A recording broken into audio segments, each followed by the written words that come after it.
Hi friends, இன்றைக்கி August 12 திங்கட்கிழமை சிறகடி காசை சீரியலில் என்ன நடக்குதுன்னு சொல்லிட்டு பார்க்கலாம். இப்போது ரவி ஒரு சிறந்த ஜோடி காம்படிஷனுக்கான ஃபார்ம் எல்லாம் கொண்டு வந்திருக்காங்க. அந்த காம்படிஷன் பற்றி சொல்லிட்டு இருக்காங்க. 1,00,000 ரூபாய் கேஷ் ப்ரைஸ் அப்படின்னு சொல்லிட்டு சொல்கிறாங்க.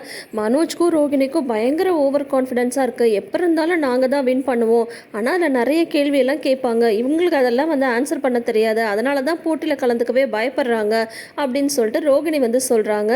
முத்து மீனா 1,00,000 ரூபாய் கேஷ் ப்ரைஸ்னா நமக்கும் ரூம் கட்டுறதுக்கு இது தேவைப்படும்ல, அதனால நம்மளும் இந்த போட்டியில் கலந்துக்கலாம் அப்படின்னு சொல்லிட்டு முத்து சொல்கிறாங்க. உடனே மீனா சொல்கிறாங்க, ரோகிணி சொன்ன மாதிரி நமக்கு பயம்லாம் எதுவுமே கிடையாதுங்க, அதனால நம்மளும் தாராளமாக இந்த போட்டியில் கலந்துக்கலாம். தாராளமாக நம்ம 2 பேரும் தான் ஒருத்தர் புரிஞ்சு வச்சுருக்கோமே, அப்புறம் என்ன அப்படின்னு சொல்லிட்டு சொல்கிறாங்க. உடனே சரி சரி வாங்க எல்லாம் போய் போட்டிக்கு ப்ரிப்பேர் ஆகலான்னு 3 ஜோடியும் போயிடுறாங்க. ஏங்க என்னதுங்க இவங்க 3 பேரும் ஏதோ போட்டி கிட்டின்லாம் பேசிக்கிறாங்க, இதெல்லாம் தேவையாங்க அப்படின்னதும் அவங்க 3 பேரும் நம்பிக்கையாக கலந்துக்கிறாங்க. யார் தான் ஜெயிக்கிறாங்கன்னு பார்க்கலாம் விஜயா அப்படின்ட்டு அண்ணாமலை சொல்கிறாங்க. இங்கே ரூமில் பார்த்தீங்கன்னா ரோகிணி மனோஜ் கேட்குறாங்க, இப்போ இந்த போட்டி ரொம்ப அவசியமா அப்படின்னு சொல்லிட்டு ரோகிணி கேட்குறாங்க. ஏன் ரோகிணி 1,00,000 ரூபாய் கேஷ் ப்ரைஸ் இருக்குல்ல அப்படின்னு சொல்கிறாங்க. இப்போ எதுக்கு, இதனால நமக்கு டைம் தான் வேஸ்ட் ஆகும் மனோஜ். நம்ம 2 பேரும் சிறந்த ஜோடின்னு சொல்லிட்டு போட்டியில் கலந்துட்டு தான் நிரூபிக்கணுமா என்ன? நம்ம 2 பேரும் சிறந்த ஜோடின்னு நம்மளுக்கு தெரியாதா அப்படின்றாங்க. அது நம்மளுக்கு தெரியும், இருந்தாலும் இப்போ இந்த பணமும் ரொம்ப முக்கியம் இல்லை அப்படின்னு சொல்கிறாங்க. நீ தான் ஒரு நாளைக்கு 1 lakh மேலே டேர்ன் ஓவர் பண்ணுற அளவு டேலண்டடாக இருக்கே, அப்புறம் இந்த 1,00,000 ரூபாய் பணம் எதுக்கு அப்படின்றாங்க ரோகிணி. உடனே மனோஜ் சொல்கிறாங்க, அதுக்கு தகுந்த செலவும் இருக்குல்ல, மாதம் வீட்டுக்கு வர 50,000 ரூபாய் பணம் கொடுக்கணும்னு வேற சொல்லியாச்சு. அப்போ அதையும் சொல்லி தானே ஆகணும். அது இல்லாமல் கொஞ்சம் நஷ்டம் வேற ஆயிடுச்சுல்ல, அதனால நம்ம இதில் கலந்துக்கலாம் ரோகிணி. ஆனால் எனக்கு ஒரு விஷயம் புரியல, போட்டியில் நிறைய அறிவுபூர்வமான கேள்வியெல்லாம் கேட்பாங்களே, இந்த முத்துக்கும் மீனாக்கும் இதெல்லாம் தேவையா? அவங்க எதுக்கு இதில் தேவையில்லாமல் கலந்துக்கணும்? எப்படியும் ஜெயிக்க போகிறது நம்ம தானே ஆயிடுச்சு அப்படின்றாங்க. ஆமாம் எனக்கும் அப்படி தான் தோணுது, பட் இருந்தாலும் பரவாயில்ல பார்ப்போம் அப்படின்னு சொல்லிட்டு ரோகிணி சொல்கிறாங்க. இங்கே இந்த ஜோடி இந்த மாதிரி ப்ரிப்பேர் ஆகிட்டுருக்கு. அங்கே முத்துவும் மீனாவும் பார்த்தீங்கன்னா அப்படியே உட்காந்துட்டு கண்ணாடி முன்னாடி உட்காந்து பார்க்குறாங்க. நம்ம 2 பேரும் கண்டிப்பாக இதில் ஜெயிச்சிடுவோம்ல, நம்ம 2 பேரும் தான் ஒருத்தர் நல்லா புரிஞ்சு வச்சுருக்கோமே, ஆனாலும் இதில் இன்னும் வேறெல்லாம் என்ன செய்வாங்கன்னு தெரியலையே, ஏதாவது கேள்வியெல்லாம் கேட்பாங்களோ, அதை பற்றி நம்ம போய் ரவி ஸ்ருதிகிட்ட போய் கேட்டு தெரிஞ்சுக்கலாமா அப்படின்ட்டு இவங்க 2 பேரும் மேலே மாடிக்கு போனால் அங்கே ரவி ஸ்ருதியும் ஒருத்தருக்கு ஒருத்தர் மல்லு கட்டிகிட்டு இருக்காங்க. ரவி ஸ்ருதியை அடிக்க போகிறாங்க, ஸ்ருதி ரவி அடிக்க போகிறாங்க. உடனே முத்து பாஞ்சி ரவி கிட்ட வராரு. டேய் என்னடா பண்ணிட்டுருக்க, எவ்வளோ தைரியம் இருந்தால் ஒரு பொண்ணை நீ அடிக்கிறதுக்காக போவ அப்படின்னு சொல்லிட்டு தடுக்கிறாங்க. உடனே ஸ்ருதி சிரிக்கிறாங்க. டே இல்லைடா, நான் அவளை அடிக்கலாம் போலடா அப்படின்னதும், இதுதான் நம்ம அப்பா நமக்கு கற்றுக் கொடுத்தாரடா, பொண்ணுங்களை கை நீட்டலாமாடா அப்படின்ற மாதிரிலாம் முத்து சொல்கிறாங்க. அப்போ ஸ்ருதி சொல்கிறாங்க, முத்து அவசரப்படாதீங்க, நாங்கள் காம்படிஷனுக்கு தான் ப்ரிப்பேர் பண்ணிகிட்ருக்கோம் அப்படின்றாங்க. என்னது காம்படிஷனில் சண்டைலாம் போட சொல்லுவாங்களா? அப்படின்னா ஒன்றும் பிரச்சனை இல்லையே, நான் தான் சண்டை போடுறதுல நம்பர் 1 ஆச்சு, ஏதோ இவளை இப்படி பிடிச்சி தள்ளுனா டொப்புன்னு கீழே விழ போகிறா அப்படின்ட்டு முத்து சொல்ல, உடனே ஸ்ருதி சொல்கிறாங்க, என்ன முத்து என்னை ரவுடிங்க தாக்க வந்தப்போ மீனா செங்கல்லாலேயே அடித்து துரத்துனாங்களே, அதெல்லாம் உங்களுக்கு மறந்து போச்சா? மீனாவோட டேலண்ட் பற்றி உங்களுக்கு தெரியாதா அப்படின்றாங்க. ஆமாடா, இவள் பயங்கரமான ஆள், நான் வேற மொட்டை மாடியில் ரூம் கட்டுறதுக்கு செங்கல்லாம் வேற வாங்கி வச்சுருக்கேன், அதை எதையாவது தூக்கி மண்டையில் கிண்டையில் போட்டுற போகிறா. ஏண்டா ரவி இந்த மாதிரிலாமாடா போட்டி வைப்பாங்க அப்படின்னு கேட்குறாங்க. அப்படின்னு சொல்ல முடியாது, பட் வச்சாலும் வைக்கலாம், யாருக்கு என்ன தெரியும். அது மட்டும் இல்லாமல் ஒருத்தரை பற்றி தெரிஞ்சுக்கிறதுக்கு நிறைய கேள்வி எல்லாம் கேட்பாங்க அப்படின்றாங்க. எனக்கு தான் மீனாவை பற்றி நல்லா தெரியுமே, அப்புறம் என்ன எல்லாம் டக்குன்னு நான் பதில் சொல்லிடுவேனே அப்படின்ற முத்து சொல்ல, உடனே ஸ்ருதி சொல்கிறாங்க, அப்படியா உங்களுக்கு மீனாவை பற்றி எல்லாம் தெரியுமா? அப்போ நான் சில கொஷின்ஸ் கேட்குறேன், நீங்கள் ஆன்சர் பண்ணுறீங்களா அப்படின்றது கேளு பழக்கிறல்ல அப்படின்னு சொல்லிட்டு சொல்கிறாரு முத்து. அப்புறம் இவங்க கேட்குறாங்க, மீனாக்கு பிடிச்ச பாட்டு என்ன அப்படின்னு சொல்லிட்டு கேட்குறாங்க. மீனாக்கு பொதுவாக எல்லாமே சாமி பாட்டு தானே பிடிக்கும் இல்லை மீனா அப்படின்னு சொல்லிட்டு முத்து சொல்கிறாங்க. அப்படி பொதுவாக சொல்லக்கூடாது, ஒரு பாட்டு சொல்லணும் அப்படின்னு சொல்லிட்டு கேட்குறாங்க. அதே மாதிரி மீனாட்ட கேட்குறாங்க, உங்கள் ஹஸ்பண்டுக்கு பிடிச்ச டிஷ் என்ன அப்படின்னு சொல்லும்போது அவர் எல்லாத்தையுமே விரும்பி சாப்பிடுவாருங்க அப்படின்னு சொல்கிறாங்க.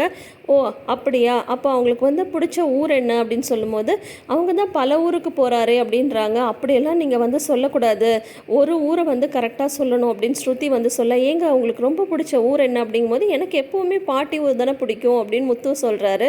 உடனே மீனா சொல்கிறாங்க, ஆமாம்ல அதை நான் மறந்துட்டேன் பாருங்க அப்படின்றாங்க.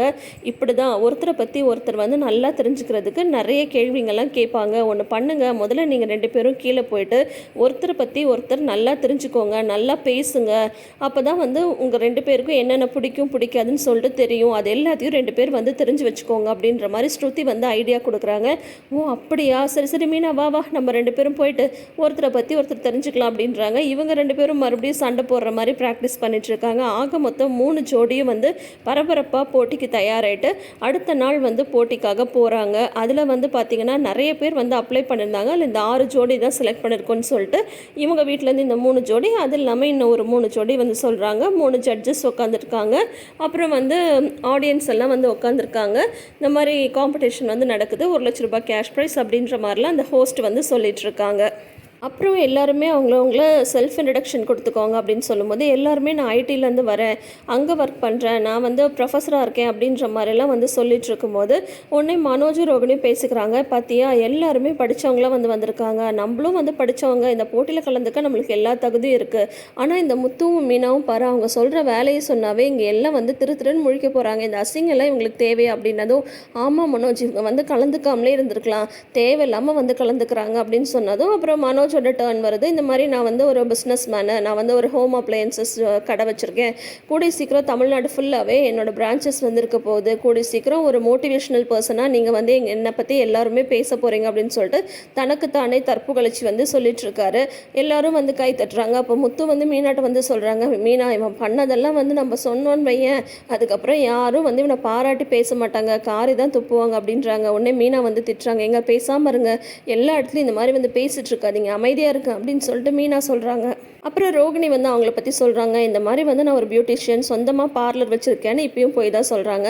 அடுத்தது வந்து பார்த்திங்கன்னா வந்து ஸ்ருதி சொல்கிறாங்க, நான் ஒரு டப்பிங் ஆர்டிஸ்ட் அப்படின்றாங்க. ரவி வந்து நான் ஒரு ஹோட்டலில் செஃப்பாக இருக்கேன் அப்படின்றாங்க.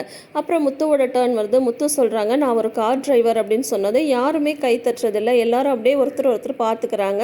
அப்புறம் மீனாட்ட வந்து கொடுக்குறாங்க. மீனா வந்து இந்த மாதிரி நான் வந்து பூ வியாபாரம் பண்ணிகிட்ருக்கேன், வண்டியில் போயிட்டு எல்லாருக்குமே வந்து நான் வந்து பூ கொடுத்துட்ருக்கேன் அப்படின்ற மாதிரி சொல்கிறாங்க. யாருமே கை தட்டுறதில்லை. அப்புறம் அந்த ஹோஸ்ட் வந்து சொல்கிறாங்க, என்ன எல்லாம் பார்க்குறீங்க, கை தட்டுங்க அப்படின்னு சொன்னதுக்கப்புறம் கை தட்டுறாங்க. அப்புறம் ஸ்டேஜ்லேருந்து இறங்கி வரும்போது முத்து வந்து சொல்கிறாங்க, என்ன மீனா நம்மளோட தொழிலை பற்றி சொல்லும்போது யாருமே வந்து கை கூட தட்டவே இல்லை, என்னன்னு நான் போய் கேட்கவா, நம்ம தொழில் என்ன அவ்வளோ மோசமாக அப்படிங்கவும் மீனா வந்து சொல்கிறாங்க, எங்க பேசாமல் இருங்க, யார் என்ன நினச்சா நம்மளுக்கு என்ன, நம்ம தொழில் நம்மளை பொறுத்த வரைக்கும் சிறந்த தொழில் தான் அப்படின்னு மீனா சொல்கிறாங்க.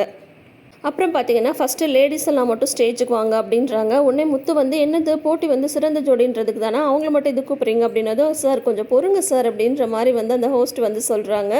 இப்போ பார்த்தீங்கன்னா ஒவ்வொருத்தரையும் அவங்கவுங்களோட தனிப்பட்ட டேலண்ட்டை வந்து சொல்கிறாங்க. ஒவ்வொருத்தரும் ஒவ்வொன்று சொல்கிறாங்க, எனக்கு பாட்டு பாட தெரியும், எனக்கு சிலம்பம் சுத்த தெரியும் அப்படின்னு ஒவ்வொருத்தரும் ஒவ்வொன்று சொல்ல, நம்ம பார்லர் அம்மா வந்து இந்த மாதிரி நான் என்னோட மேக்கப் டேலண்ட்னால ஒரு பையனை வந்து பொண்ணாக மாற்றுவேன் அப்படின்றாங்க. அப்புறம் ஸ்ருதி வந்து சொல்கிறாங்க, நான் ஒரு டப்பிங் ஆர்டிஸ்ட்ன்றதுனால நான் பல குரலில் பேசுவேன் அப்படின்னு சொல்கிறாங்க. அப்புறம் மீனாட்ட வந்து கேட்குறாங்க, உங்களுக்கு என்ன டேலண்ட் அப்படிங்கும்போது மீனா வந்து அப்படியே யோசிக்கிறாங்க, என்னடா சொல்கிறதுன்ட்டு.